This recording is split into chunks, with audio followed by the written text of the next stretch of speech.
Just 1 minute, Clara whispered to herself, trying to still the violent tremble in her hands. The champagne-colored dress she had saved up for over 3 months to buy now hung unevenly on her frame. One strap torn and a dark, unnameable stain smearing across the fabric.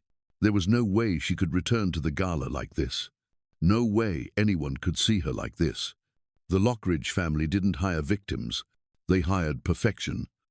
And Clara Monroe had worked too hard to lose this job now. 4 years, coordinating events for one of the most powerful families in all of Chicago.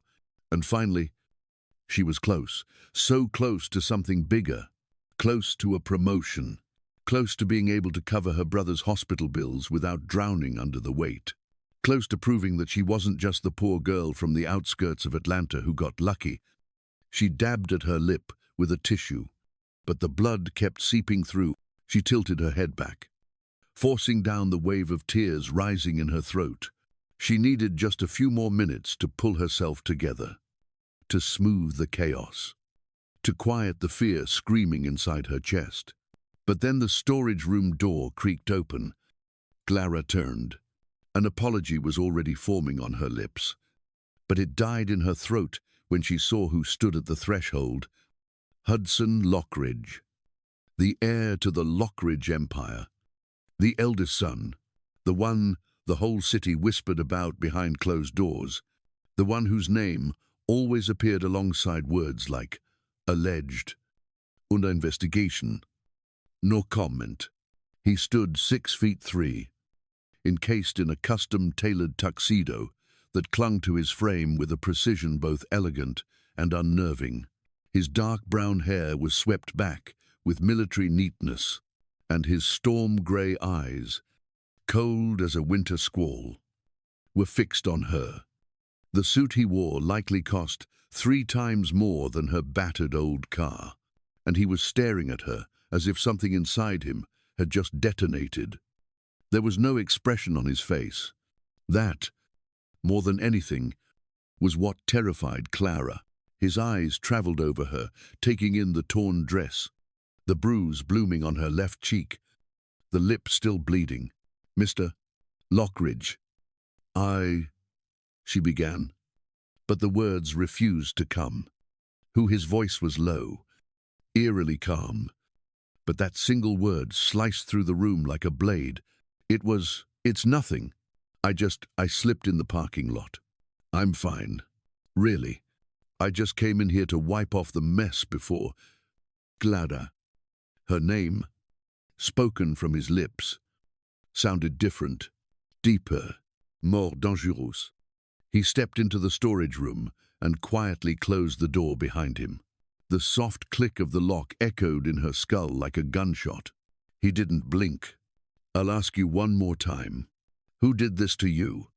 Clara had never heard him curse, had never seen his expression waver, but now something was slipping beneath the mask of Hudson Lockridge's icy control.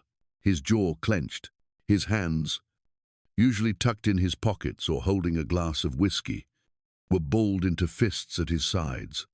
"He can't say," Clara whispered. "Please, I can't lose this job. My brother, he's in treatment, and the bills. Answer me. It was an accident." Hudson took another step forward, and she should have been afraid. She should have shrunk back from the man the whole city murmured about as dangerous, ruthless. But when he raised his hand slowly, deliberately, and tilted her face toward the light with just 2 fingers, barely touching her, the gentleness of it knocked the air from her lungs. "This bruise is from a punch. Your lip split by someone wearing a ring. The marks on your arm, from someone gripping you hard.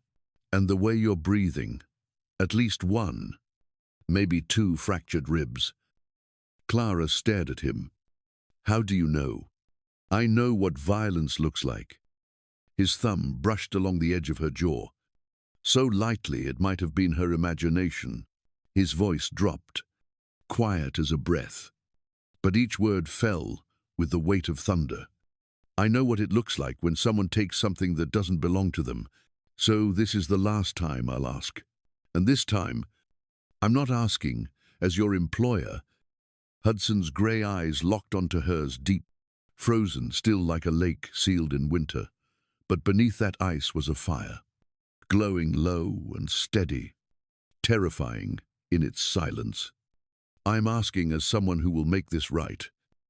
Something cracked in Clara's chest. All night she'd been holding it in, trying not to break, trying to be strong.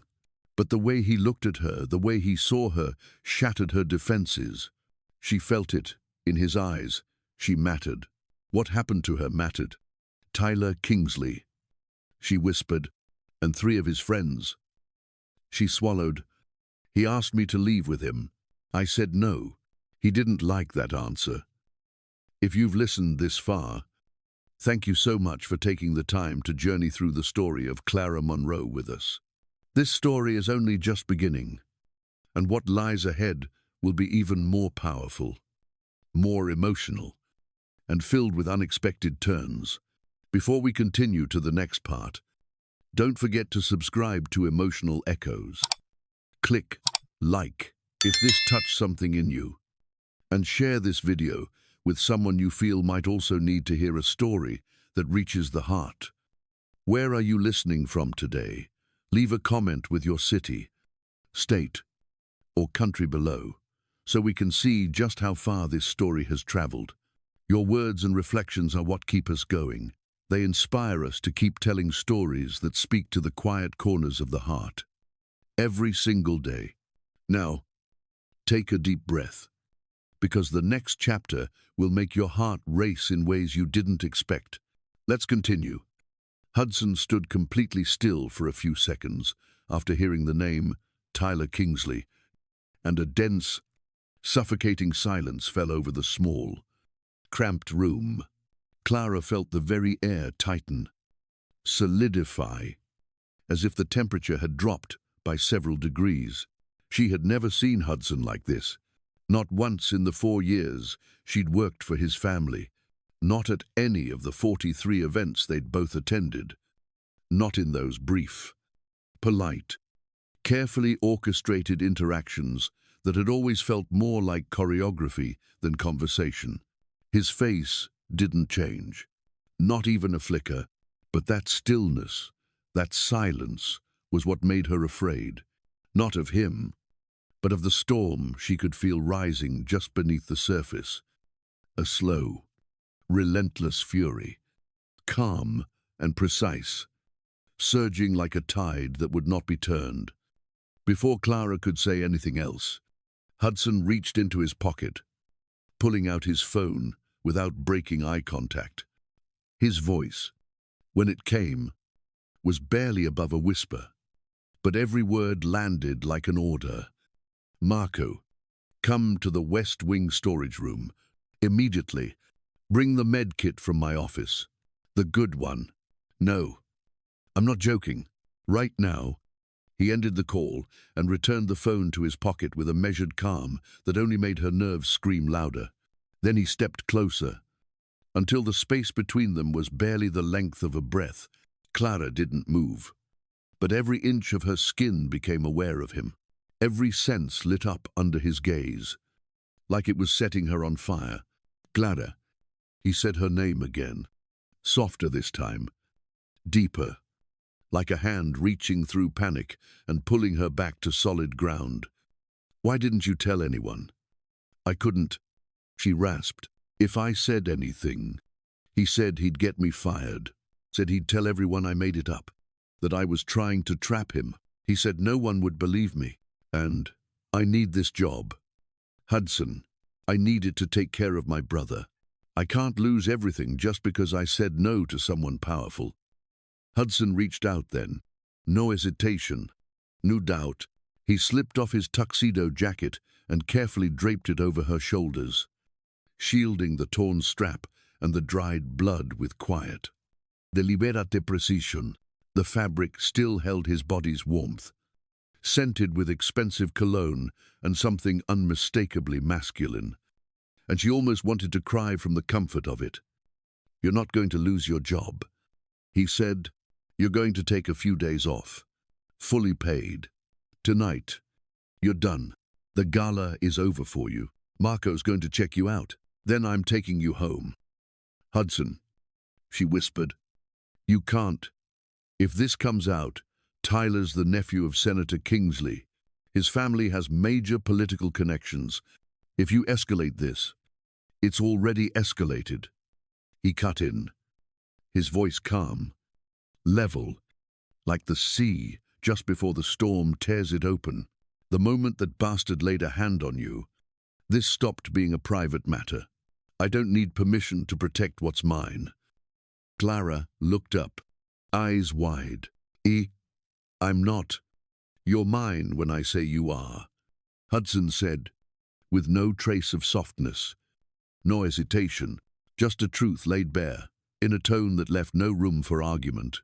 I don't need you to ask for help. I don't need you to beg. I saw the bruise on your cheek, the blood on your lip. I saw the way you were shaking, like you'd just been thrown out of a nightmare. And I swear on everything I have, he will never do that to you or anyone else again. The door opened. Marco stepped in, tall and broad, hair streaked with grey, dressed in a sleek, understated suit. His eyes landed on Clara, scanned the damage on her face, the blood, the shadows of violence. He didn't say a word, but every muscle in his body tensed like a coiled wire. Hudson gave a small nod without turning. Marco, check her ribs. Be careful. Yes, sire. Clara instinctively stepped back, panic flickering in her eyes. I don't need a doctor. I'll be fine. I just need a little time. You need proper care, Hudson said. Softer now, but still resolute. And you're going to get it. Tonight. Marco opened the medical kit with methodical calm, slipped on gloves, and began examining her with the kind of quiet professionalism that made Clara's heart race in a different way. Meanwhile, Hudson leaned against the shelving unit across the room, arms folded across his chest, eyes never leaving her, not for a second, and she felt that stare not like a boss watching an employee, but like a sentry guarding what was his, like a predator watching over what he intended to protect at any cost. And in that moment, in the middle of a storage room, still heavy with her pain, she realized something. She wasn't alone anymore. She wasn't just the woman holding herself together after being broken. She had been seen, heard, and though she had no idea where this was going, she knew one thing with absolute certainty. Hudson Lockridge was a storm no one could stop. And now, he was angry. Marco diagnosed Clara with 2 fractured ribs, bruising along her arm and cheek, and a deep cut on her lip that needed disinfecting and close monitoring over the coming days. Throughout the entire examination, Hudson remained in the corner of the room, motionless and silent, but his eyes never left her, not once. When Marco finally closed the medical kit, Hudson gave a barely perceptible nod, as if issuing a silent command. Take her home, he said to Marco in a voice as calm as it was resolute. Check the apartment before you leave. She's not to be alone until I'm sure there's no threat left. Marco nodded and gently helped Clara to her feet. She staggered slightly from the pain, but offered no protest. Hudson's jacket still draped around her shoulders like a shield, and though her mind was foggy from exhaustion and shock, something unfamiliar stirred inside her. It wasn't fear. It wasn't panic. It was the startling, unfamiliar sensation of being protected, of being seen for the pain she had hidden for so many years. On the ride home, Clara sat quietly in the back seat of Marco's car. Her eyes turned to the window. Neither of them spoke. The city lights slid past the glass like blurred memories. When they arrived at her aging apartment complex, Marco parked, pulled a concealed handgun from inside his blazer, and swept the apartment thoroughly before letting her inside. Then, Without a word, he left a small piece of paper on the kitchen counter, a series of numbers written in clean bogs, id greasin beeson, deliberate strokes. If you need anything, he said, even if it's the middle of the night or a snowstorm, call me. Clara could only nod. The door closed behind him, leaving her alone in the dim, silent apartment.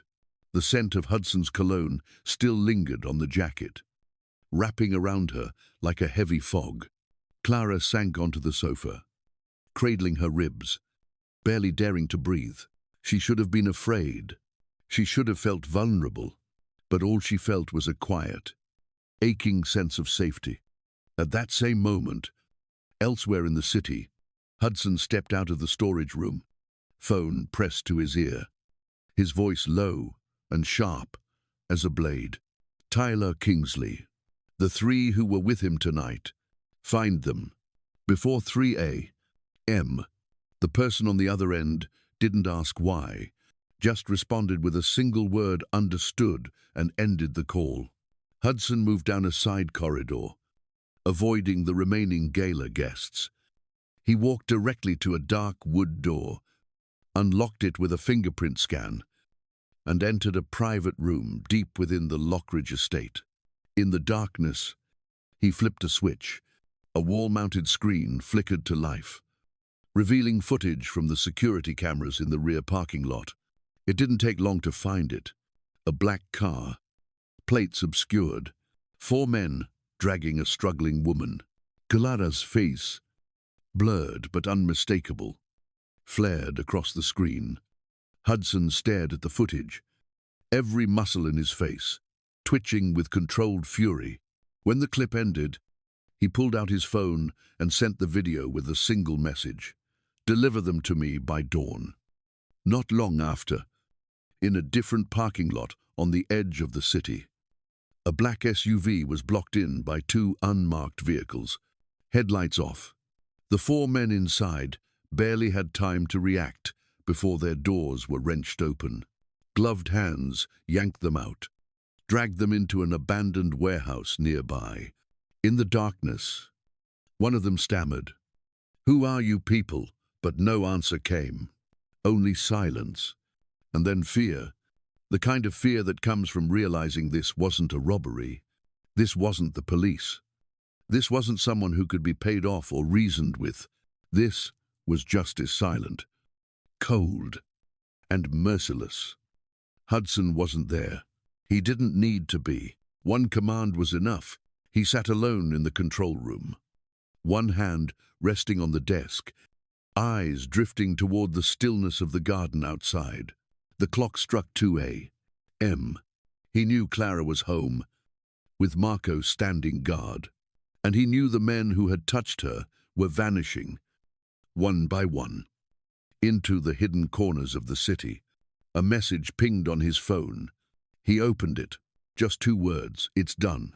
Hudson leaned back in the chair, closed his eyes, and drew in a long, steady breath.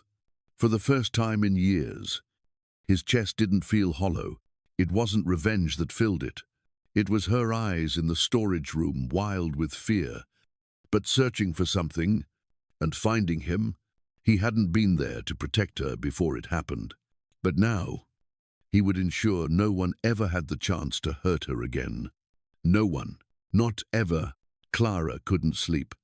She had tried, closed her eyes, forced herself into the shallows of unconsciousness, hoping the dull ache in her chest would fade, hoping the sharp, burning jolt with every movement would subside. But her mind was fully awake, teetering on the edge of memory. Everything had happened too fast, too violently. The echo of laughter in the ballroom, the blinding lights, the dark stretch of the parking lot, a hand clamped around her arm, wine-stained breath on her skin, the ice-cold silence of the storage room, and then Hudson's eyes. Those eyes were still with her, etched into her vision like a burn, not loud in their anger, no shouting, no breaking of things, just the stillness of a storm about to descend and tear through anything in its path. She pulled Hudson's jacket tighter around her. She still wore it, not because the air was cold, but because the scent of it, something rich and masculine woven into the expensive fabric, made her feel like she was still within his reach, still protected. When the clock struck 2 a.m., her phone buzzed, a number she didn't recognize. Clara hesitated for a few seconds, then answered, her voice raw with exhaustion. "Hello," a voice came through low, deep, so deep it seemed to silence everything else inside her. "Clara." Her heart skipped a beat. "Hudson, did I wake you?" "No. I wasn't sleeping." There was a pause, not the awkward kind, but the kind that made you feel like someone was really listening. Then Hudson spoke again, voice steady, almost conversational in its calm. "I just wanted you to know you don't have to worry anymore. It's been handled." Clara didn't respond right away. She knew exactly what he meant, and what sent a tremor through her wasn't the confirmation. It was the terrible, beautiful relief blooming slowly in her chest. "Did they?" She swallowed. Were they in pain this time? Hudson was silent longer. When he finally answered, his voice dropped so low, it was nearly a whisper. "They knew exactly what they did, and they know exactly why they can't do it again. I made sure of it." Clara closed her eyes.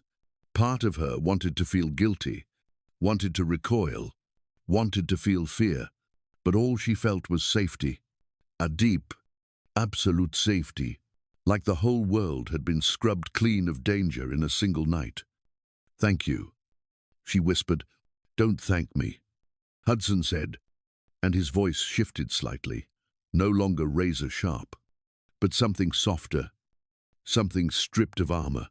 "I didn't do it for thanks."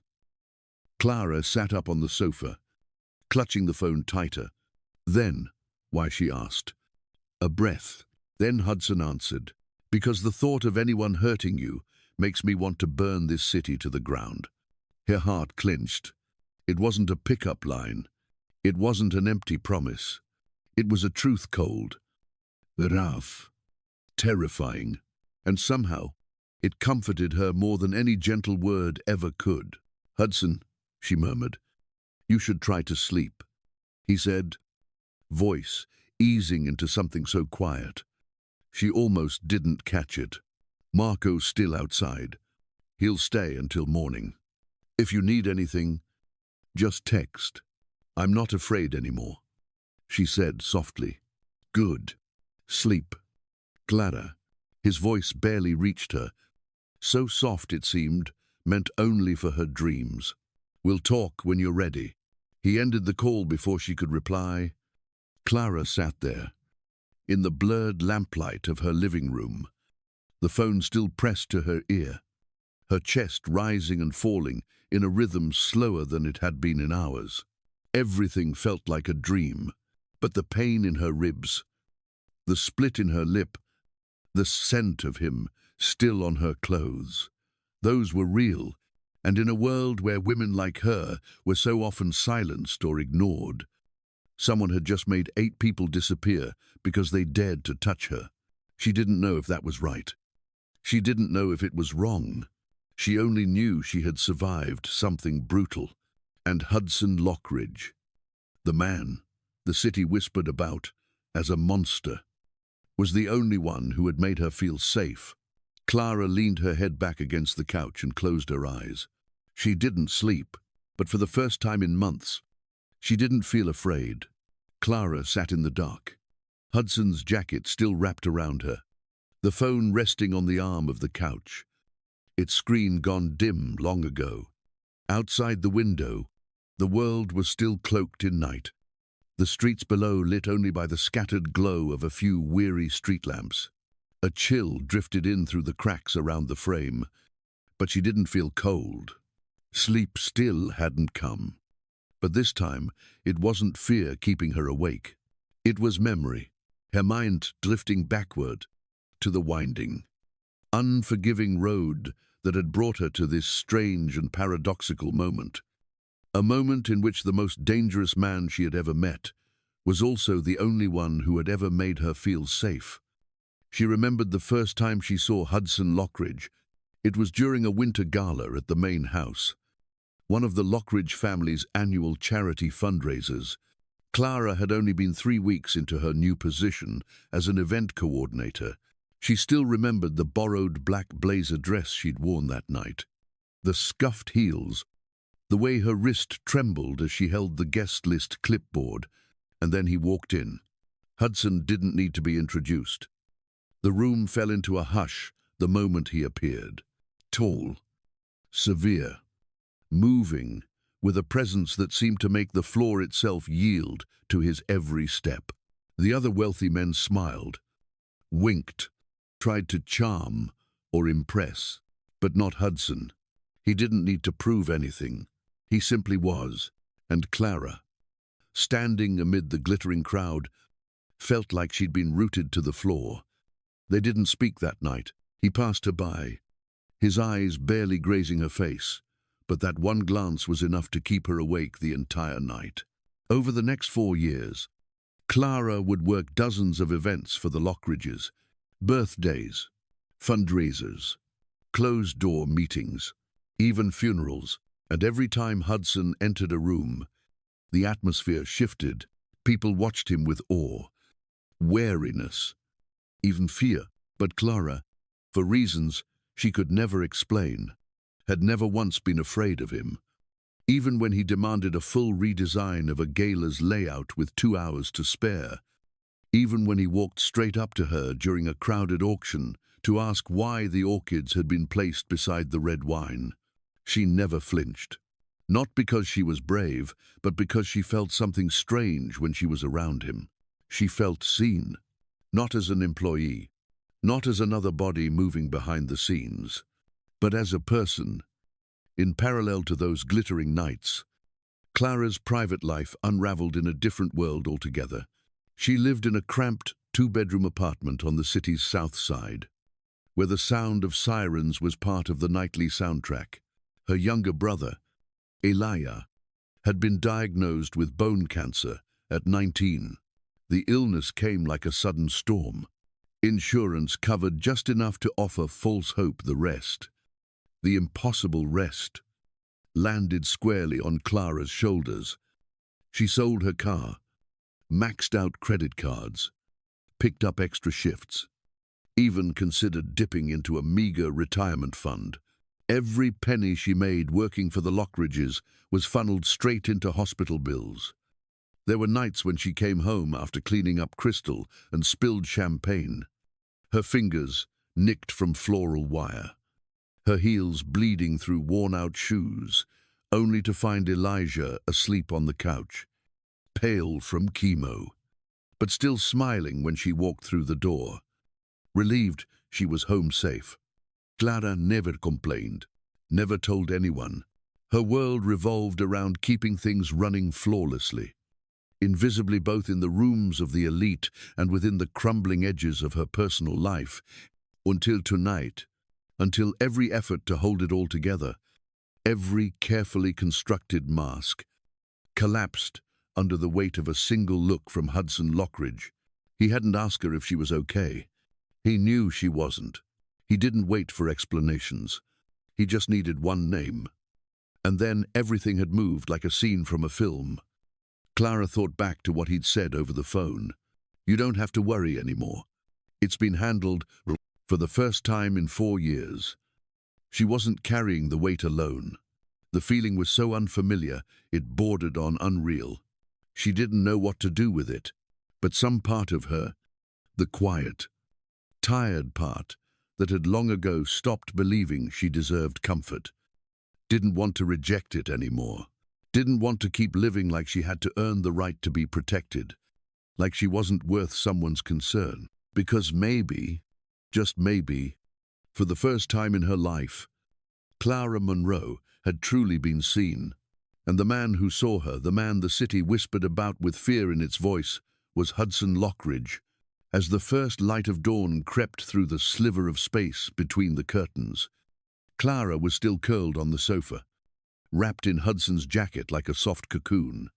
Her eyes burned from sleeplessness. Her body ached with every breath, but her mind was eerily still. The chaos of the night before seemed distant now, like something sealed behind glass. Unreachable, as if someone had drawn a line between her and the world. And that line, that shield, had a name: Hudson Lockridge. Strangely, she wasn't afraid of that truth. She felt relieved, as though, for the first time in her life, someone had said she didn't have to carry it all alone anymore. Her phone rang, shattering the stillness with a sharp chime that made her flinch. She reached for it, heart leaping as the caller ID lit up Elijah. Her brother. A dull weight sank in her chest. Every call in recent months, especially early ones, had been bad news, hospital updates that bruised her soul. She answered quickly, forcing calm into her voice, despite the thrum in her chest. "Hello." Clara Elijah's voice came through, a little hoarse, a little tired, but not urgent. "Did I wake you?" "No," she said softly. "I'm up." "What is it?" "The hospital called this morning," he said, pausing, like he needed a beat to gauge her reaction. "They told me all my outstanding medical bills have been paid." Clara sat upright, her breath caught in her throat. "What did you just say?" "All of it," Elijah repeated. "Everything. From my last admission to the old bills from last year, even the projected cost of future treatments. They said an anonymous benefactor covered everything." She couldn't speak. Her throat was dry, her heart hammering, her vision blurred as hot tears welled up. Sudden and sharp, Elijah continued speaking. But she barely heard him. Just a name. One name echoed over and over in her mind. Hudson. She should have been shocked, but deep down, she wasn't. She already knew. She had always known. It could only be him. Hudson Lockridge wasn't a man who did things halfway. Once he stepped into someone's life, he stepped in like a storm, fierce, full, and unrelenting. And now, he had done something she never even dared to imagine. Clara drew in a long, shaky breath, trying to steady her voice. "Did you ask them who paid?" "I did. They just said it was someone who cares. No name, no contact info, nothing." Elijah chuckled faintly. "I guess maybe it's a miracle." "Who?" "Yeah," Clara whispered, her voice cracking. "A miracle." After the call ended, she set the phone gently on the table and covered her face with both hands. The tears she'd fought off all night broke loose in waves, raw, uncontrollable. But they weren't born from pain or fear. These were the tears of someone who had spent her life carrying weight alone, and for the first time felt it lifted, not by obligation, not by pity, but by choice. No one had ever done something like this for her before. She had always been the one who gave, who endured, who braced herself against every storm. She had never expected anyone to show up and say, "Let me carry this for you." But Hudson had, silently, without fanfare, without asking for recognition or gratitude, he had simply stepped in as if it was the most natural thing in the world. Clara wiped her face, her hands trembling. A strange, overwhelming feeling spread through her chest. Gratitude, disbelief, something close to awe. She didn't know if she deserved what was happening. But she knew one thing with startling clarity: Hudson wasn't a good man by the world's definition. He was something else entirely. And he had chosen her, chosen to protect her, chosen to fight for her. In a world filled with shadows and shallow promises, that was real. That was enough. That was everything. She looked toward the window. The sunlight was finally starting to push through the grey rooftops. Soft and golden, brushing against the walls like a quiet promise. A new day had begun. But for Clara, everything had changed the night before, when a man had stood in the dark and looked at her like she was something worth protecting. Hudson Lockridge. She whispered the name like a prayer, not out of fear, but because, for the first time in her life, she knew she was no longer alone. 3 days later, Clara returned to the Lockridge estate. The bruise on her cheek had faded to a soft shadow. Her lip had healed into a delicate pink line, and she wore a high-necked cream blouse to hide the faint mark still lingering on her throat. Her hair was neatly pinned back, her makeup subtle, her posture calm and composed, as if nothing had ever happened. But inside, her heart beat a little too fast. Each step across the marble hallway, pushing her closer to something she wasn't sure she was ready to face. Marco met her at the staff entrance, offering nothing more than a quiet sentence. "Mr. Lockridge would like to see you. 3rd floor office." Clara simply nodded. She didn't ask why. She wasn't surprised. From the moment she had answered that call at 2 in the morning, from the moment his name had echoed in her chest like a whispered promise, she had known this day would come. And this time, it wouldn't be like the others.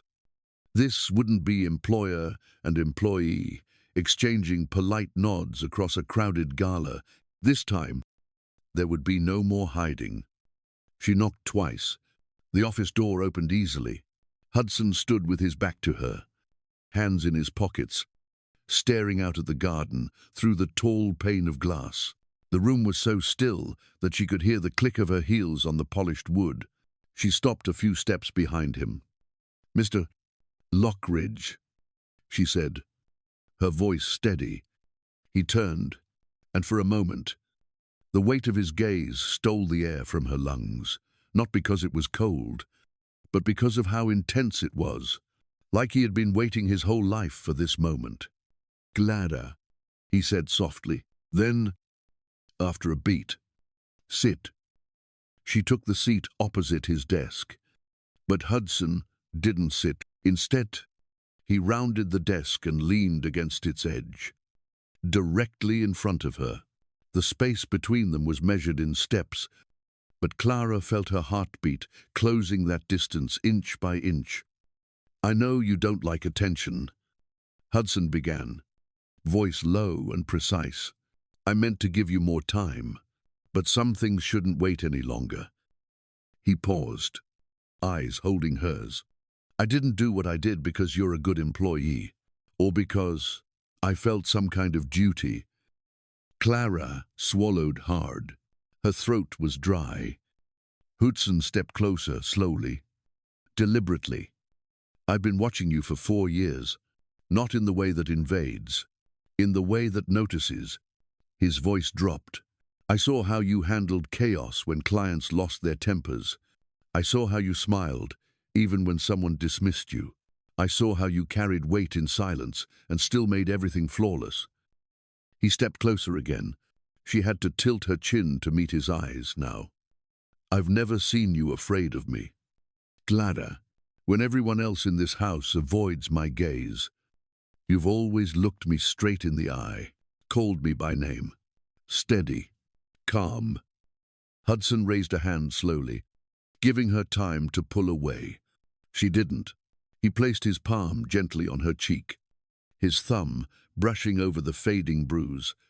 "You make me feel human, not a Lockridge, not the man everyone whispers about, just a man." Clara wasn't sure when the trembling had started, only that it wasn't from fear. It was from the tide rising inside her, one she could no longer hold back. Hudson leaned in, his hand still on her cheek, and this time there was no hesitation. "I'm not sorry for what I did to Tyler and his friend," he said. "There's nothing to apologize for." "I don't want you to be sorry," she whispered, the words barely there. She didn't finish, because in that moment, Hudson kissed her, not gently, not cautiously. It was a kiss long restrained, fierce and unrelenting. the kind that made the rest of the world disappear. His hand slid behind her neck, pulling her closer, and Clara kissed him back without pause, without fear. All the boundaries, professional, moral, emotional, fell away like dust. All that remained were two people, two hearts, that had spent 4 years quietly circling each other in silence. Now finally giving in to the truth, neither had dared to speak. When they finally parted, they were both breathless. Hudson rested his forehead against hers, his hand still holding her like she might vanish. "Clara," he murmured, his voice roughened by something deeper than desire. "I will never let anyone hurt you again." And for the first time, after a kiss for the first time, perhaps, in her life, Clara didn't retreat, didn't flinch, didn't heed her. She simply closed her eyes and whispered through the tremble in her breath, "I know." Hudson's hand still rested against Clara's cheek, but the usual steel in his eyes was gone. In its place was something far more fragile, something like hesitation, something dangerously close to hope, as if, beneath the weight of power, control, and years of icy silence, this was the moment he'd stripped everything away and placed himself in front of her, waiting for a verdict. Clara met his gaze and saw it clearly, the quiet turmoil rippling just beneath the storm grey of his eyes. Like the sky, moments before it broke open. "Do you know what you're stepping into?" Clara Hudson asked, his voice lower now. Not a command, not a confession, but something closer to a warning, honest, unvarnished. "I know you're dangerous," Clara replied, steady and sure, her eyes locked with his. "I know you're not like other men, but I'm still here." Hudson inhaled slowly, drawing the breath deep into his chest. He dropped his hand from her face and clenched it into a fist against his heart. "No, you don't fully understand. You've seen part of me, but not all of it. Not what I've done, what I'm part of. The things people whisper about aren't just rumors. I'm the one powerful families call when they need problems handled quietly. The kind that can't make the news. I've made people disappear. Clara, not just Tyler and the 3 with him. That wasn't the first time, and it won't be the last. If anyone touches what's mine." Clara didn't flinch. There was no fear in her eyes, only a stillness rising inside her, like deep water just before dawn. "I'm not a good man," Hudson said, and his voice caught. It was a sound of someone confronting a truth he had never spoken aloud. "My soul is not clean. I'm not looking for redemption." But he looked up at her then, and in his eyes was the sharpness of a blade and the trembling honesty of a boy, finally confessing his sins. "I need to know if you can live with that. Live with who I really am. Not the man in the suit. Not the one who stands at galas and pretends to be civilized. But the man who made 8 people vanish in one night and didn't blink. The man who would do it again, without hesitation. For you." Silence fell like a stone in the room. The heartbeat skipped, suspended in the stillness. Then Clara stood.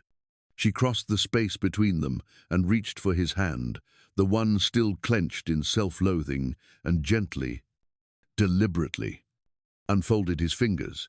Her touch was soft, warm, and impossibly calm. His hand was large, cold, calloused like stone. But when their fingers touched, a quiet current moved through them both. "Who do you think I am?" she asked, her voice no louder than the breeze through an open window. "You think I've never stood at the edge of a moral line. You think I don't know what it means to do something wrong just to survive another day." Her eyes met his, glimmering not with tears, but with the fierce clarity of someone who had lived in the dark and stopped pretending it was anything else. "I've signed away the title to my mother's car for drug money, lied to a landlord to buy myself 3 more days before eviction, lived on instant noodles for a week so I could afford Elijah's pain meds after chemo. So don't mistake me for someone innocent. I'm not a saint. Hudson, I've made peace with the dark. And for the first time in my life, I saw someone else in that same darkness, not trying to hurt me, but trying to protect me. Hudson said nothing. He didn't need to, because in that moment, his eyes always guarded, always cold, blurred, just enough to betray him, just enough to show that her words had reached the last part of him, still braced for rejection, that her touch had slipped past every wall he'd built to protect something he no longer believed could be touched. Clara squeezed his hand. Firm. Sure. I don't need someone perfect, she said. I don't want someone clean and noble and approved by the world. I need someone who's there when I fall apart. Someone who says, "Who did this to you?" and means it enough to make sure it never happens again. She paused, her voice barely above a breath.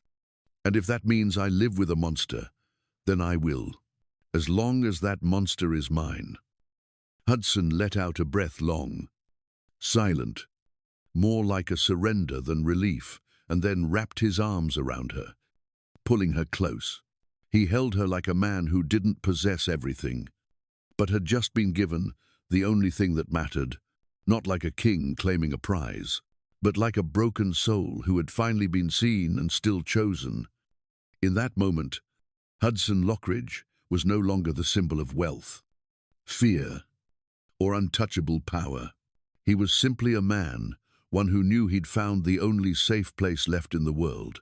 And Clara, the woman who had dared to step into his darkness, to reach for him when no one else ever had, became the one truth he'd never regret, speaking aloud. She became his answer, and he became her storm. The next day, Clara didn't go to the events office. She didn't pick up any assignments, didn't check the schedule, didn't meet with logistics the way she usually did. Instead, she sat quietly in the private parlor of the Lockridge estate, a room she'd only glimpsed in passing while walking the second-floor corridor. Now she was inside it, seated in a wine-colored velvet armchair, a cup of hot tea in her hands, her phone resting beside her in complete silence. Hudson had told her to rest, not requested, told her, gently, firmly, like a man who wasn't asking for permission, but granting her something he believed she had earned. And for the first time, Clara didn't feel like she needed to ask anyone for the right to stop. Everything between her and Hudson was clear, now. There were no more blurred lines, no more careful boundaries between employer and employee. Not after what had been said, not after what had been confessed, not after the kind of embrace that left no space for uncertainty. Clara knew they had crossed a line. Neither of them would step back from. Marco was the first in the house to notice. He didn't say anything when he saw Hudson crossing the back lawn, hands in his pockets, eyes fixed on Clara sitting beneath the trellis. There was no secrecy to it. There didn't need to be. When Clara looked up and saw Hudson, their eyes met. Neither of them looked away. Hudson approached, not quickly, not formally. He simply came to her side, reached out a hand, and Clara stood, placing hers into his like they'd done it 1,000 times before. They walked back into the house together. As one, Marco stood a few feet away, watching.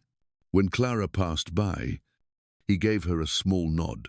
Not the kind given by a bodyguard to a passing guest, but the kind a quiet witness gives to something he knows is real.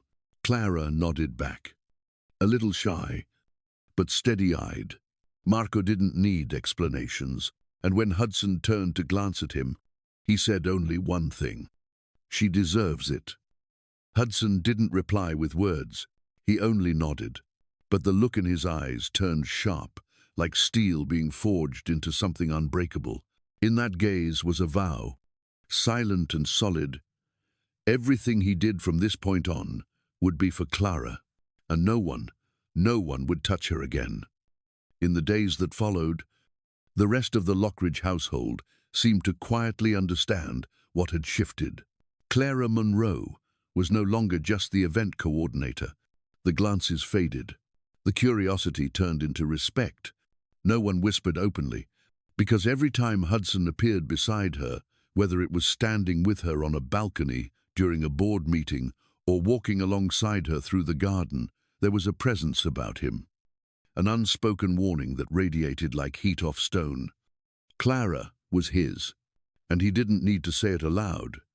There were no dramatic declarations between them, no roses delivered at dawn, no lavish dinners under chandeliers.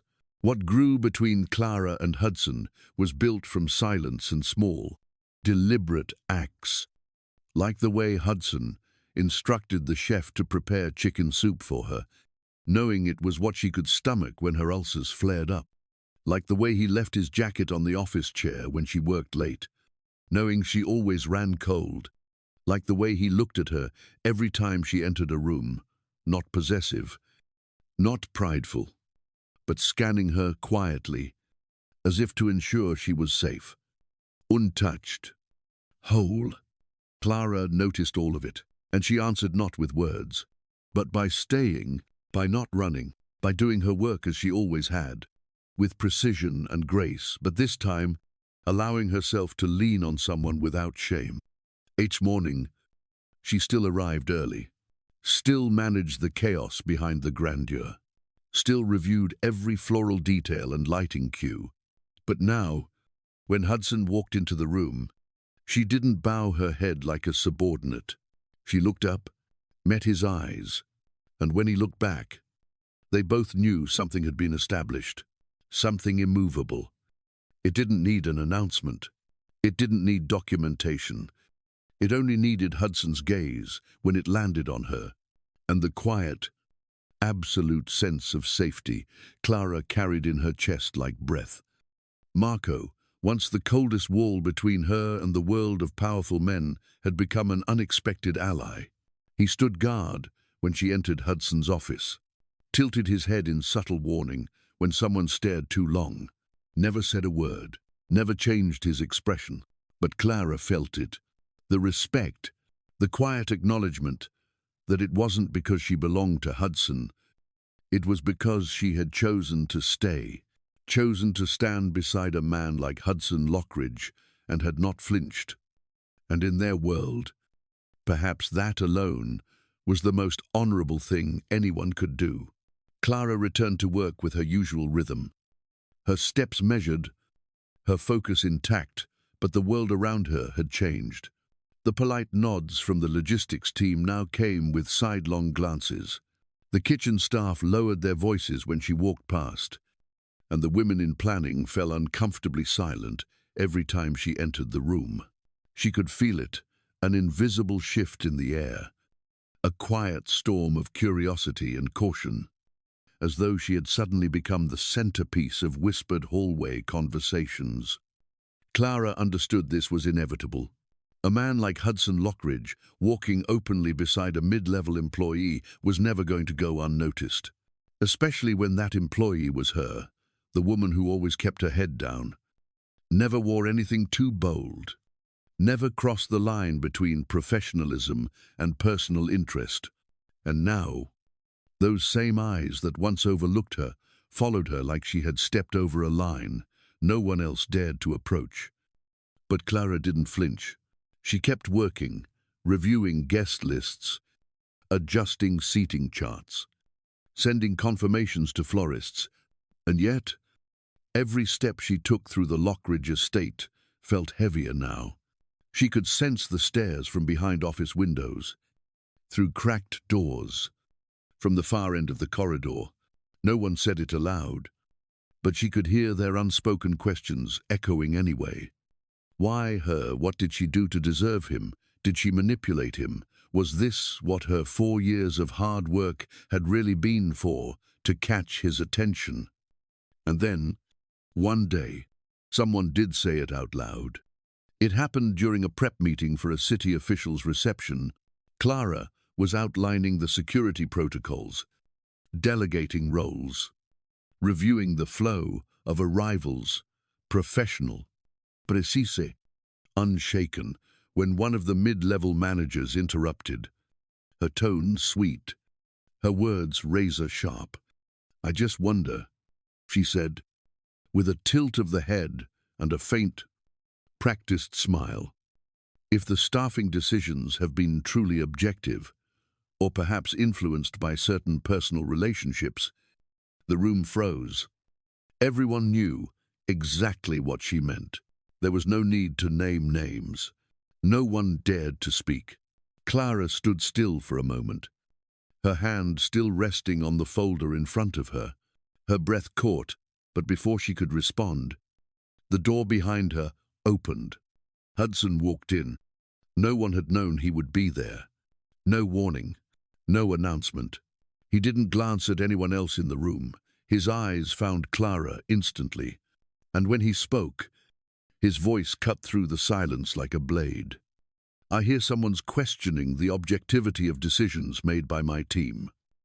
He stepped forward, slow and steady, the kind of movement that made people instinctively sit up straighter. His eyes swept to the woman who had spoken. "If anyone in this room believes I let personal matters influence professional choices, then they clearly don't understand who I am. And if anyone doubts Clara Monroe's qualifications, they should review the past 4 years of her performance. Not a single failed event, not one complaint. She is the reason our events are the benchmark in Chicago's financial circles." The manager's face paled. Words failed her. Hudson turned to Clara.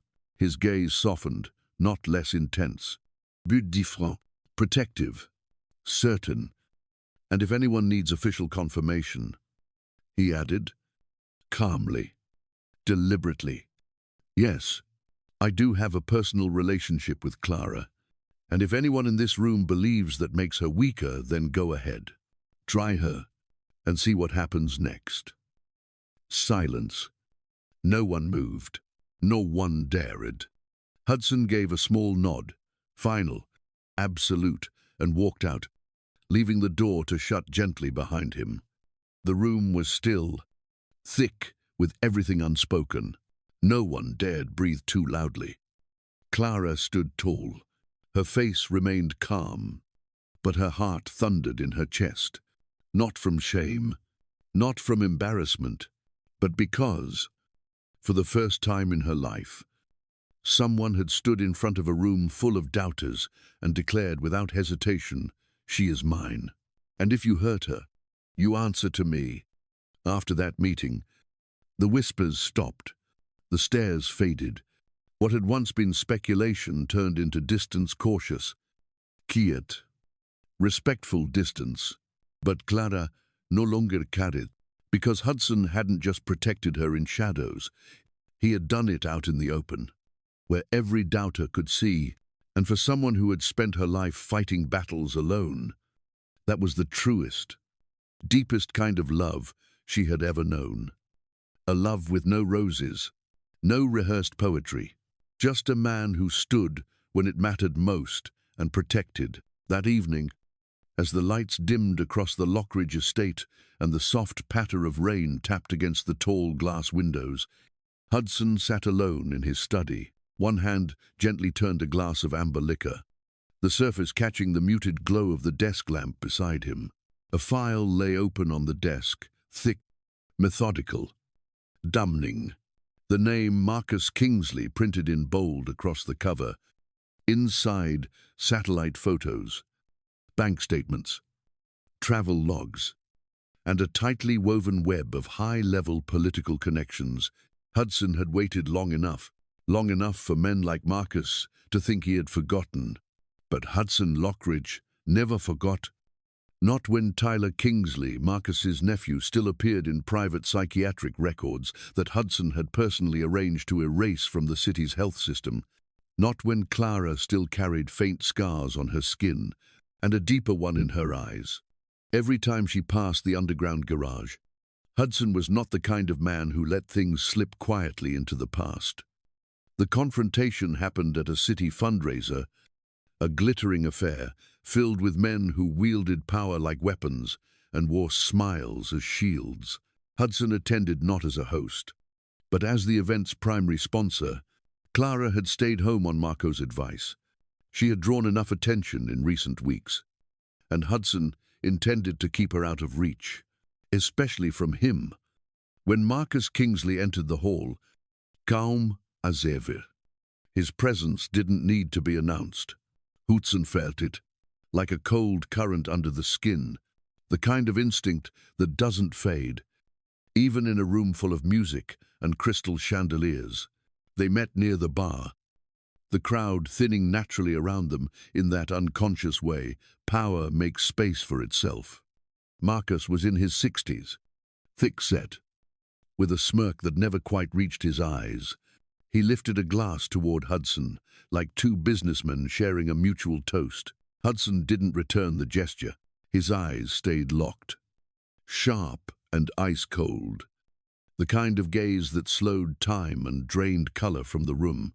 Marcus took a casual sip of his drink, voice low. Just for them. I hear you've been burning a lot of resources over a girl. A very ordinary girl. Hudson placed his glass carefully on the marble counter.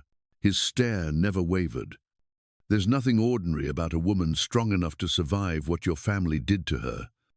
Marcus shrugged, lips twisting with thinly veiled disdain. Tyler's young. He thought she enjoyed the attention. You know how women are, some of them play weak to draw it in. You shouldn't involve yourself in trivial matters. Hudson's smile was cold, a mere shape on his mouth, never reaching his eyes. Trivial. A woman ends up in the hospital with fractured ribs, a split lip, and blood soaked into her dress, and you call that trivial? Marcus tilted his head, placing his drink down. If I said this could be managed if you backed off, I could ensure the Lockridge expansion at the new port isn't delayed. No obstacles. No resistance. Hudson stepped in, until there was barely breath between them. I'll build that port, but not because you permit it, because you won't be in any position to stop anything ever again. Marcus's jaw tensed, the grin vanished. Is that a threat? Hudson leaned in slightly, his voice dipping to a low, lethal murmur. No, it's a statement. Tu got mercy. You won't. And you'd better pray that your lips stay sealed, because if I hear one more word about Clara leave your mouth, I'll make sure they find your body floating in Lake Michigan on a winter morning. And no one will ask why. Marcus met his gaze, unblinking, but he didn't answer. There was only silence, and then a slow, grudging nod. The first quiet surrender of a man who had never tasted real fear until now. Hudson turned and walked away, each step peeling off the filth of the encounter behind him. He left Marcus Kingsley standing alone, shaken for the first time in years. In a room full of glittering strangers, no one knew what had just taken place. No one saw the battle that had been fought, not with bullets or fists, but with power, influence, and the kind of quiet ruthlessness only men who held justice and darkness in equal measure could afford to wield. Outside, the wind hit Hudson's face like a warning, but he didn't turn back. Because this time, it was war, and Hudson Lockridge had never lost a war. A few weeks after Hudson's confrontation with Marcus Kingsley, the Lockridge estate fell into a strange kind of stillness, not from a lack of activity, but because everyone involved seemed to be stepping into something new. Upstairs, in a second-floor room, overlooking the garden, where lavender bloomed in quiet rows of purple, Clara sat before a vanity mirror, her hair loose and soft over her shoulders. On the nearby chair lay a freshly printed wedding invitation. The names Clara Bell Monroe and Hudson Elias Lockridge curved in elegant script across ivory paper. No gold foil, no lavish flourishes, just understated grace and quiet certainty. The same way their love had always been. She reached up, touching the chain at her neck, a necklace Hudson had given her the day he brought her to live in the estate. It was cool to the touch, but gentle. So much of Hudson was like that cold on the surface, fierce in the depths, and yet endlessly careful when it came to her. Once, Clara thought she'd never trust another man. She had convinced herself that safety came from silence, from staying small, from never needing anyone. And now, she was days away from marrying the most powerful and most feared man in the city. Yet her heart had never felt steadier. This room used to be one she avoided, a place for honored guests or family members, not someone like her. But now, people in the estate called her Miss Lockridge, as naturally as if she had always belonged. Marco greeted her with quiet respect. The staff met her eyes with a mix of admiration and caution. Clara was no longer the timid girl who slipped unnoticed through parties. She stood tall now, looked people in the eye, and when necessary, she could silence a room with a single sentence, not because she had become intimidating, but because she was loved by a man the whole city had learned not to cross. But it wasn't Hudson's power that made her feel safe. It was his gaze when they were alone. No orders, no masks, just presence, just hands that never hesitated to catch her when she faltered. That afternoon, Clara visited a quiet bridal studio in the old quarter with Lauren and a few close friends. It was a shop she used to pass by just to peek into, never daring to enter. The dress she chose was not one of the glittering, dramatic gowns they had suggested. Instead, it was simple, soft fabric, a high collar, long lace sleeves, and a silhouette that held her as if it had always known her shape. When she saw herself in the mirror, Clara laughed softly, not because she looked unrecognizable, but because, for the first time, she could feel something deeper running beneath her skin.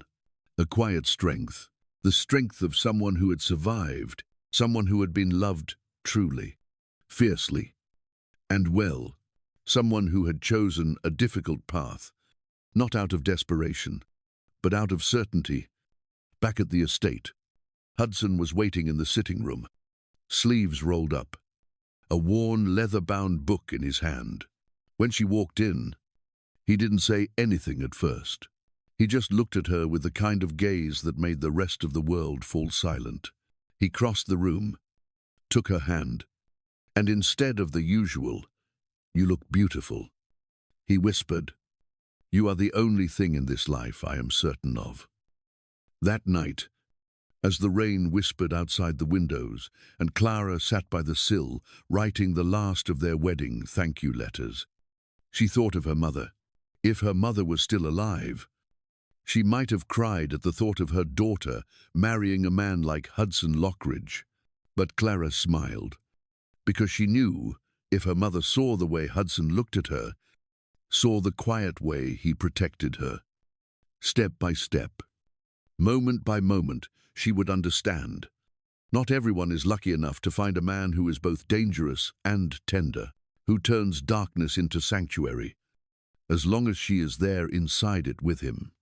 Clara folded the letter, blew gently to dry the ink, and tucked it into its envelope.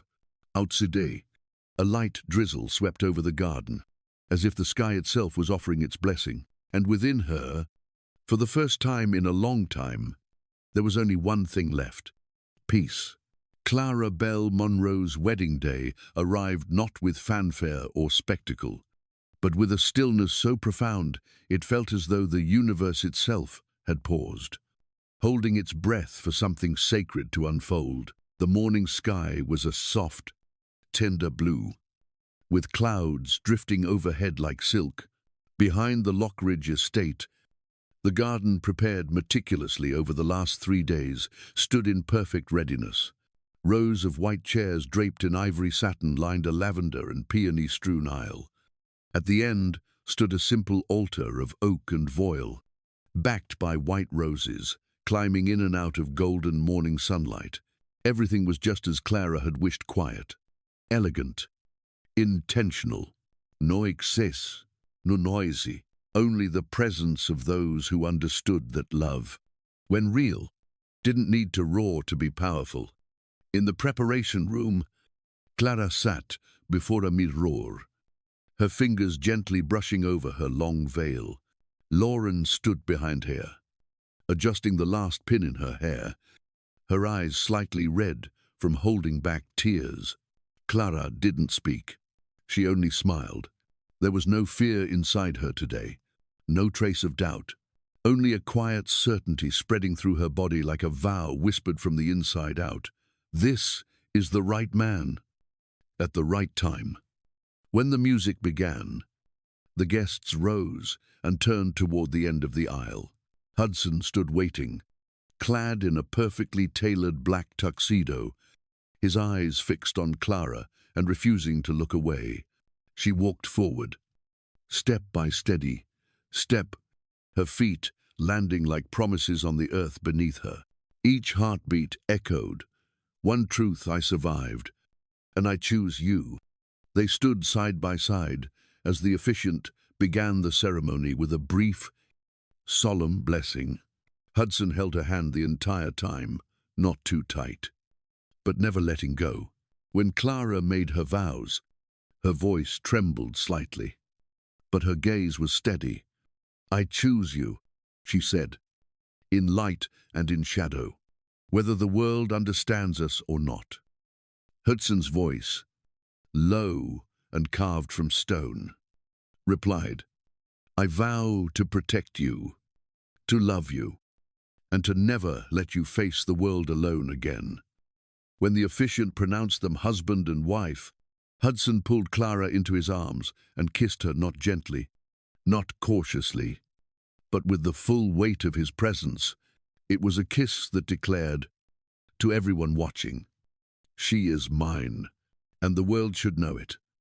The reception unfolded beneath the soft glow of twilight, laughter mingling with the clinking of glasses. Everything was warm, intimate, filled with genuine affection. But as the celebration swelled, a sleek black Bentley rolled to a halt at the gates. From within, Marcus Kingsley emerged, wrapped in a long black coat, flanked by two imposing men in dark suits. No invitation, no announcement, yet he walked into the garden as though it all belonged to him. Clara saw him first. She set down her glass and stood instinctively. Hudson was beside her. Marcus strode toward them, eyes fixed only on Hudson. "We need to talk," he said flatly. Hudson placed his glass down with slow precision. His voice, when it came, was cool as winter air. "No." Marcus' eyes narrowed. "This is about my family. It can't be ignored." Hudson's gaze turned sharp, no longer that of a groom, but of Hudson Lockridge, the man the city feared. "This is my wedding," he said. "This is my wife. And if you value your life, don't make this moment the reason you stop existing." The garden fell silent. One chair scraped slightly. Marco was already standing, joined by 6 other men stationed around the perimeter. No words, just presence, just warning. Marcus hesitated, then turned to Clara. "You should know what you've chosen." Clara didn't flinch. "I know exactly what I've chosen, and I also know who made the first anonymous call threatening me into silence after that night. You should be grateful. I'm not the dangerous one in this conversation." Marcus's jaw tightened, but he turned, said nothing more, and walked away, leaving behind a silence that buzzed with everything unsaid. Hudson turned to her, his hand resting lightly on her back. "I'm sorry," he murmured. "I know you didn't want this today." Clara smiled, her fingers wrapping around his. "I don't need a perfect wedding. I just need a man who will stand in front of everyone and say I'm his." Hudson leaned down, kissing her forehead. "Then you have that, and from now on, no one touches you unless they go through me." They danced under string lights and blooming flowers, their steps slow, their bodies close. the music soft and timeless. Clara knew, from this moment forward, her life would never be the same. But she also knew something else, something deeper than fear, stronger than survival. She was ready, ready to live, ready to love, and ready to belong. The night faded gently into silence. The garden now dotted with only a few flickering lights, like the final embers left glowing after a wedding that felt more like a story written for someone else's life. Clara stood on the second-floor balcony of the Lockridge estate, a glass of untouched champagne in her hand, her hair falling in loose waves over her shoulders, catching the night breeze like a whisper from fate. Below, a few staff moved quietly through the remnants of celebration, the soft clink of glass, the distant giggle drifting from across the field, all weaving a scene that felt both grounded and dreamlike. Behind her, the door opened with a hush. Hudson stepped out, saying nothing at first, just joining her at the railing, his hand finding hers in a simple greeting after hours spent side by side. Clara didn't look at him right away. Her gaze was still far off, lost in the black silhouettes of trees, in the distant shapes that reminded her of nights long gone, when hope was a luxury and dreams were delicate, things not meant to be spoken aloud. "You know," Hudson said, his voice as calm and steady as ever, but this time with a softness rarely heard. "I never thought I'd live long enough to have a night like this." Clara let out a quiet laugh and leaned her head against his shoulder. "I never thought I'd wear a wedding dress," she murmured, "or stand next to a man the entire city fears, but I don't." Hudson turned, his grey eyes resting on her for a long, quiet second before he bent to press a kiss to her forehead. Light as breath. "Are you afraid of me now?" he asked. She shook her head. "No hesitation. No pause. I'm only afraid of who I was before you.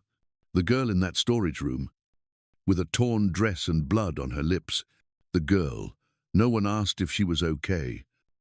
Hudson said nothing, just stood still for a long moment, as though trying to take in every word she gave him, like it was something sacred. "I'm still dangerous, Clara," he said at last. "There are parts of me, shadows you haven't seen yet." Clara set down her glass and turned to face him fully. "Then let me be clear. One last time," she said. "I choose you, Hudson Lockridge, not for your money, not for your power, but because when I was at my weakest, you didn't look away. You saw me, really saw me, and you stayed." Hudson pulled her into his arms, not tightly, but with a depth that felt like shelter, as if in holding her, he was holding on to the only thing in the world he truly wanted to protect. "I never thought I deserved to be loved," he whispered, "but if anyone could make me believe I do, it's you." They stood there a long time, not speaking, just listening to each other's breath, to the hush of wind playing through the trees. Clara tilted her head back, eyes on the stars that shimmered quietly above them. And then she whispered not to him, not even to herself, but into the vastness of the night, as if declaring it to the universe. "I chose right." The words didn't carry pride or bravado, but the steady weight of conviction forged from pain, from survival, from standing too close to the edge too many times. "I chose right. Not a perfect man, but the one who would walk beside her through every fire and every silence. The man who would set the world ablaze if it ever dared to hurt her again. The man named Hudson Lockridge. The man who was no longer just her husband, but the only place on earth she would ever again call home. The first morning after the wedding did not unfold like the cheerful scenes in romantic comedies. There were no joyful bells ringing, no flowers scattered across the bed, no rounds of applause echoing in celebration. Only soft golden sunlight filtered through sheer white curtains casting gentle beams across the wooden floor like the tender breath of a new day. Clara woke in Hudson's arms, her head resting on his chest, where the steady rhythm of his heartbeat pulsed like a quiet lullaby. She didn't want to get up, not because she was tired, but because this place, this moment, felt too peaceful to let go, a kind of peace she had never truly believed she could hold on to. Hudson was still awake. She knew it from the way his breathing moved beneath her, from the way his fingers occasionally traced slow, absent-minded patterns across her back, as if reassuring himself that she was still there. In the end, it was he who broke the morning silence with a low, sleep-tinged voice that carried the residue of the night before. "I saw you for the first time in the main hall of the estate. 3 years ago, you were walking by, arms full with 3 folders, your hair tied high, and you apologized to a guest who had spilled red wine on the carpet as if it had somehow been your fault." Clara smiled faintly and looked up. You remember that clearly. Hudson gave a small nod, his eyes fixed on the ceiling, his voice steady, almost casual, as if recounting something insignificant, and yet his tone carried a depth that made Clara hold her breath. "I had a closed meeting that day with Southern investors. Marco was leading you past the office, and when you pulled the door shut, you smiled. Not at me, at Marco, but that smile lit up the entire room. I don't know why, but I couldn't look away from you. You weren't wearing much makeup, no glittering jewelry. You didn't say anything extraordinary, but your eyes, the way you moved, the way you listened, even as someone scolded you, still holding your composure, that made me notice." Clara said nothing. Her heart slowed to a quiet rhythm, deliberate and full. She had never imagined that Hudson, the man who seemed cold, perpetually busy, detached from everyone outside his circle of power, would notice such small moments. "I watched you from that day forward, not obsessively, just attentively. I asked Marco about you, about your family, about why you worked late nearly every night, about those unpaid overtime requests you submitted week after week." Hudson turned his gaze to her, his eyes no longer sharp or guarded, but filled with a kind of confession. "When I found out you were wearing yourself thin just to pay your brother's medical bills, holding on to this job because it was your only foothold." He felt ashamed to live surrounded by wealth and never once appreciate anything the way you cherished the smallest things. Clara reached for his hand and gave it a gentle squeeze. "That's why I kept my distance, but I never stopped watching.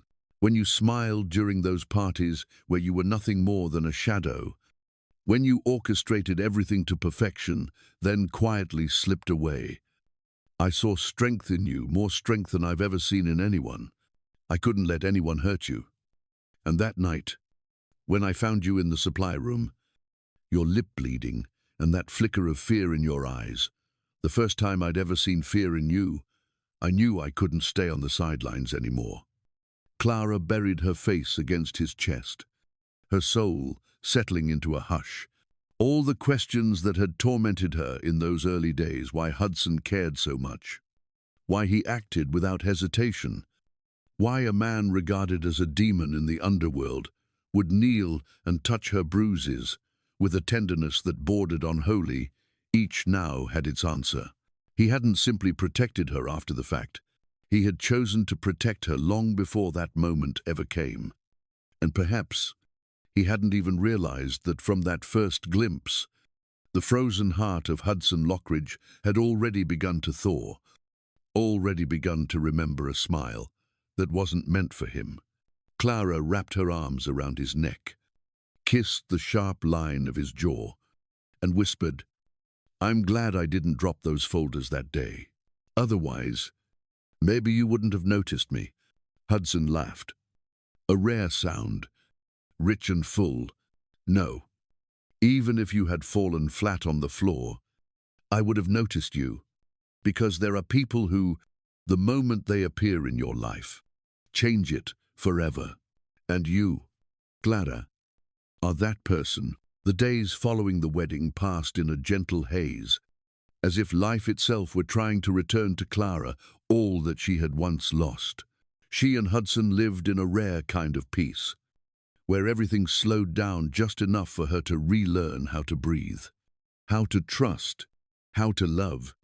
But then, on a late afternoon at the end of March, with cold winds sweeping in from the east, Clara stepped into her office and found a cream-colored envelope on her desk, unmarked, without a name or postmark. Inside was a stack of photographs, grainy surveillance stills, but clear enough to recognize 8 familiar faces, the very men who had once made her tremble in fear in the darkness of the underground parking garage. And on the back of each photo, scrawled in black ink, was a single line the last time they were seen. At the bottom was a folded newspaper clipping with a brief, chilling headline: 8 missing. No trace. Police suspect. Organized crime. Clara collapsed into her chair, her chest tightening, as if something unseen was squeezing the air out of her lungs. Though she had never asked Hudson for details, though deep down she had known those men would never return, she had never been confronted with the proof, had never truly looked into the stark truth of it. Hudson had made them disappear, not through courts, not through the justice of law, but through the unwritten codes of the underworld, where he held the power of life and death. She buried her face in her hands, struggling to breathe as the air around her thickened into something unmovable. In her heart, she did not fear Hudson, but she feared herself, feared the part of her that felt relieved, that felt safe, that felt quietly reassured, knowing those men were no longer in this world. She feared how far she had already walked into a world where right and wrong were blurred, where justice did not wear robes but came instead in the form of whoever was strong enough to enforce it. That evening, when Hudson returned home, he found her still in the sitting room, the newspaper on the table, the photographs scattered across the glass. He looked at them, then back at her, his gaze steady, not avoiding, not offering excuses, just a silent acknowledgement. "You know now," he said, his voice calm but lower, as if he had rehearsed this moment for a long time. Clara did not respond right away.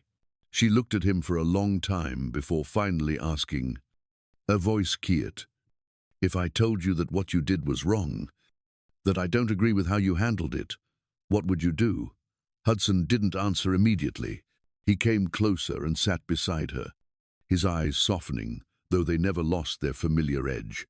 He gently placed his hand over hers. "I would listen, but I wouldn't regret it, because I did it to protect you.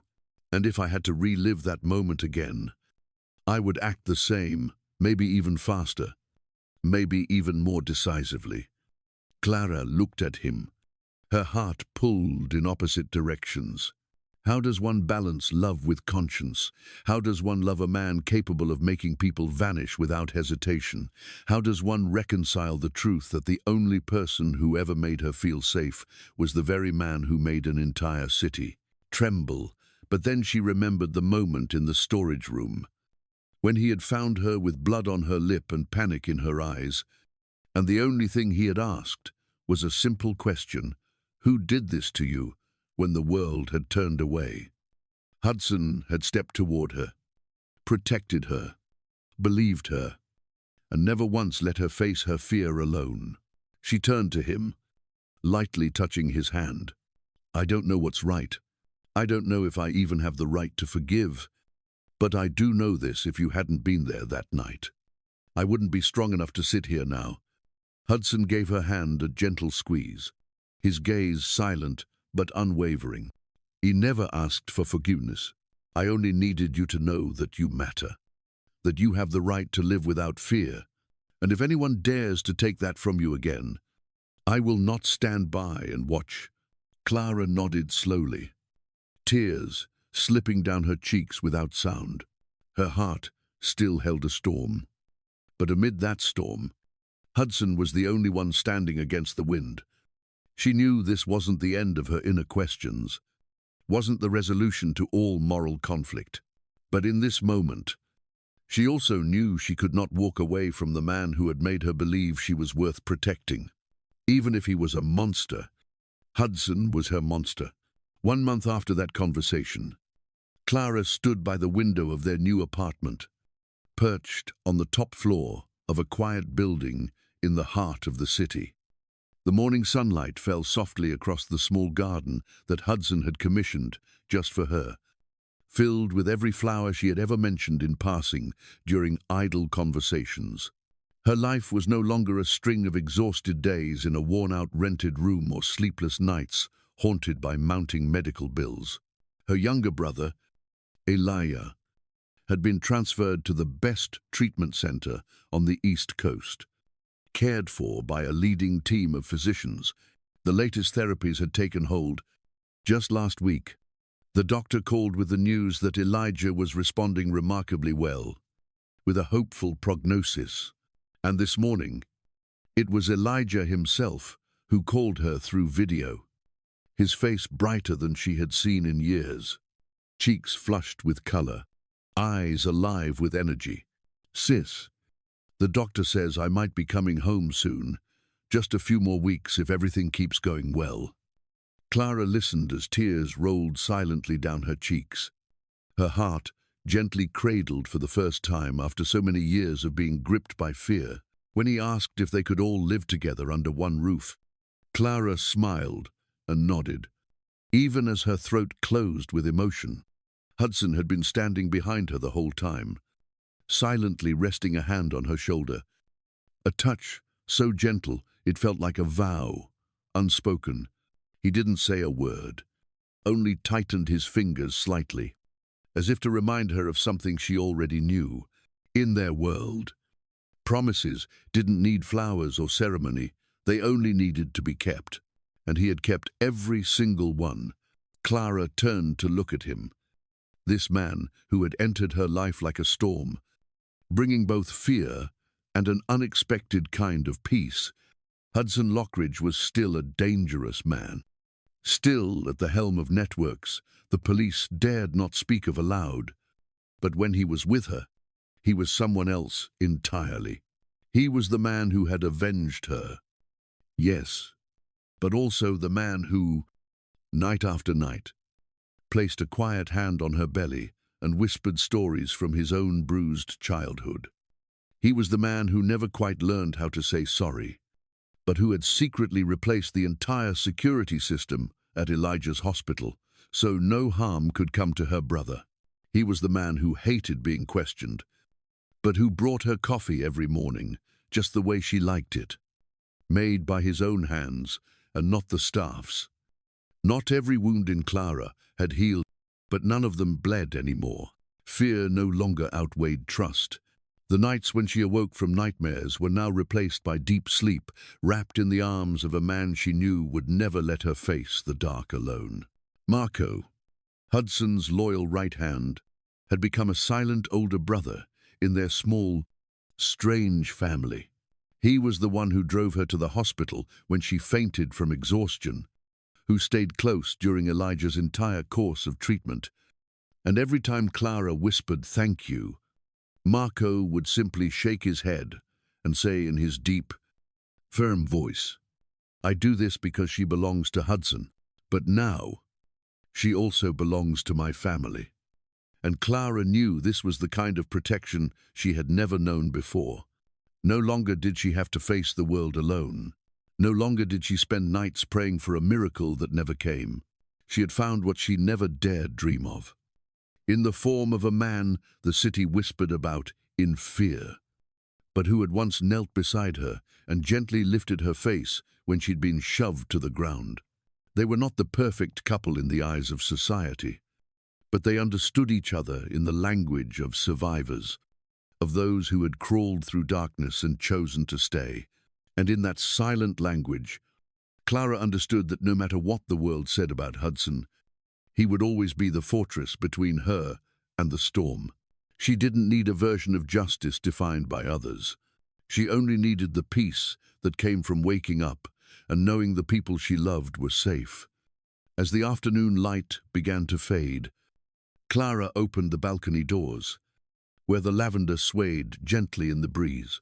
She thought of everything that had come before, then closed her eyes and inhaled deeply the scent of flowers and clean air. Below her, the city buzzed with its usual noise, but up here, on this high floor, she felt as if she belonged to another world entirely. A world where Clara Lockridge was no longer the small girl dragged across a parking garage floor. She was Clara Lockridge, now the woman who was loved with a full and furious heart, and who was protected with the kind of fierce devotion that would never allow anyone to hurt her again. Clara sat in the armchair near the balcony, the late afternoon sunlight draping across her skin like a golden silk scarf. In her hands was a steaming cup of tea, the faint scent of lavender drifting from the small garden around her like a soft whisper from the past. She gazed out over the city below, where the lights in the tall buildings slowly flickered on as dusk settled in. And without meaning to, she smiled, not the hurried smile meant to please others, nor the polite smile she had worn for so many years under pressure and fear. This was a real smile, peaceful, steady, safe.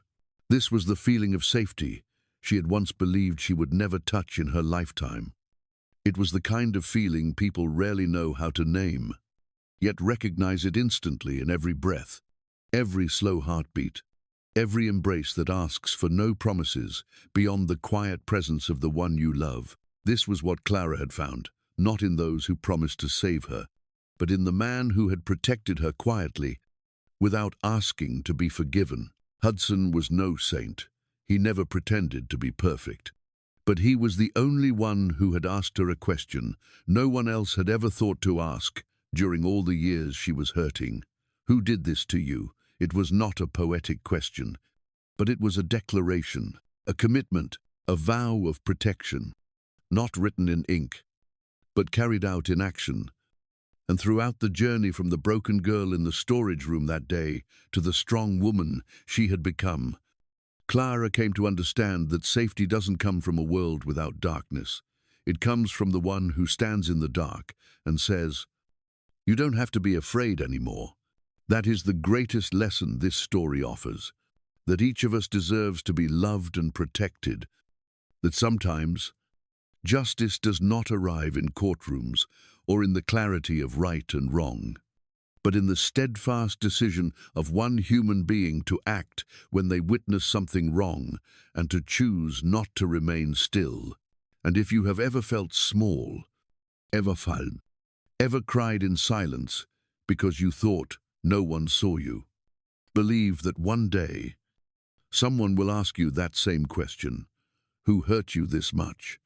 And that person, if they truly care, will not walk away. That is what safety feels like.